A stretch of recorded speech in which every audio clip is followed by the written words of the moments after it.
Welcome back to another episode of the 22 and 22 series. This is actually episode 19, and as we're nearing the end, feel free to give a commentary on how you think we ranked all of these teams overall, and what little alterations or changes you would have given to the entire process. Now let's cut to the chase. At number 4, we have the current second seed in the East, the Toronto Raptors. The Toronto Raptors are a really strong team and are the defending champions. In fact, many people thought that they would fall quite far after the loss of their star player, Kawhi Leonard, last offseason to the Los Angeles Clippers, but in fact, they have been doing extremely well.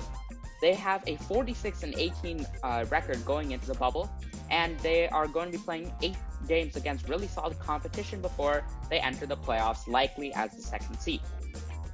Now, the identity of the Raptors is built a lot around gritty defense and a will to play as a team and as a cohesive unit. Although they may not have any of the first tier of stars in the NBA, say your LeBrons, Giannis's, Kawhis, etc., they have many pieces who work together flawlessly, and they aren't selfish, and they work together, and they play defense and offense. They play both sides of the ball, and they have a really strong lineup off the bench and in the starting lineup. Let's start with their star player, who's the last year's most improved player, Pascal Siakam.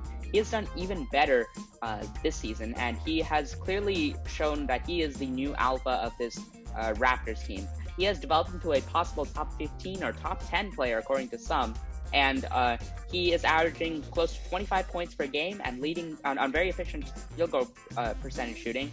And he is a very excellent defender, and he takes sometimes the toughest guarding at the forwards position. Additionally, they have an all-star Kyle Lowry, who's one of the best perimeter defenders, even though of his stature and his height are relatively small. But they have many new pieces who have done extremely well this year. First, we need to talk about Norman Powell, the person who has consistently been shooting like lights out and putting up 20 points per game over the last 15 to 20 games off the bench and into the starting lineup. And then you have another guard, Fred VanVleet, who is averaging 15, 16 points consistently the entire season.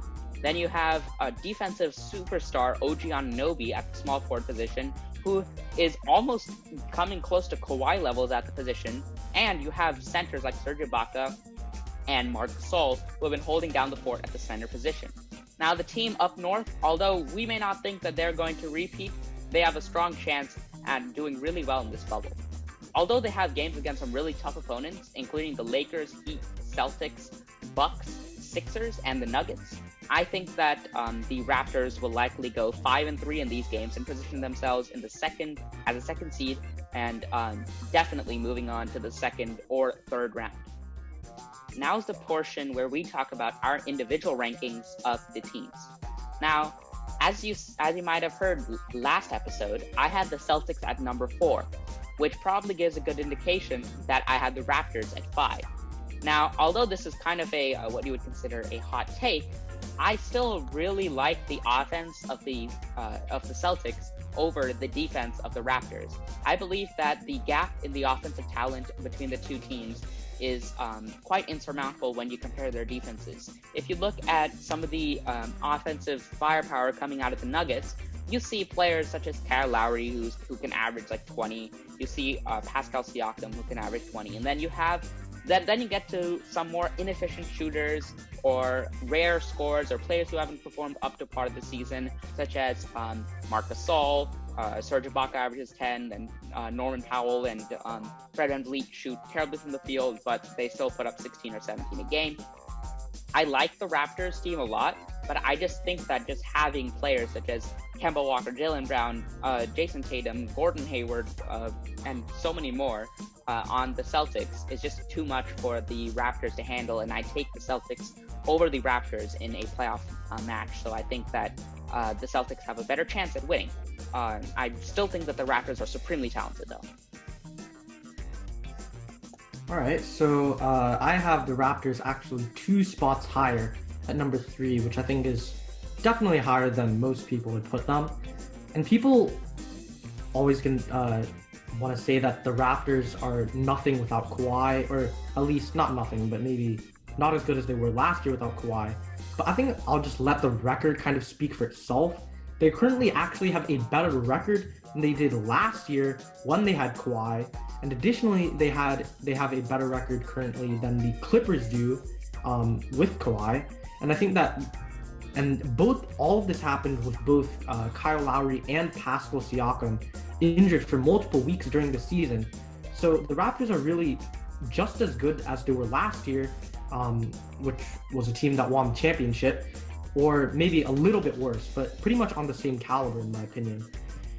So I think that they're actually a better team than the Bucks in my opinion, barely. I think they're on a very similar level. But if you kind of look at the matchups, I think at center you have somewhat of a fair matchup. Maybe Siakam is a bit worse than Giannis, but actually in the last matchup between the Raptors and the Bucks, Siakam actually scored more and played better than Giannis there. And the main reason they really lost that game is just because of some injury problems.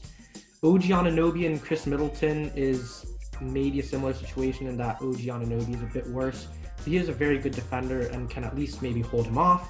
And then you have Kyle Lowry, Eric Bledsoe, very, very fair matchup. And then Norman Powell or Fred VanVleet against DiVincenzo is also a very fair matchup. So I think this is just a very, they're on a very similar caliber to the Bucks, I believe. So I think that they should be at least fourth behind the Bucks or third above the Bucks.